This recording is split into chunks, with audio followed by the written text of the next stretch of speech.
The bandsaw is one of the most versatile machines in the workshop, and provided it's well set up and maintained and the correct blade is selected, then we can use it to produce a real wide variety of joints and different types of cuts.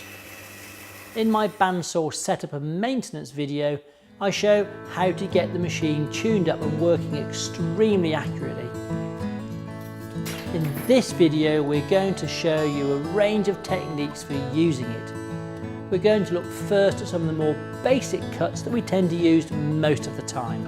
Deeping cuts using the fence, dividing timber into two. Ripping with the grain, getting timber into thirds. Using narrow blades for freehand cutting small and tight curves. We're going to look at getting a straight reference edge on Waney or live edge timbers. We'll look at how to produce thin and consistent laminates. I'll show you a great homemade jig for cutting really precise circles.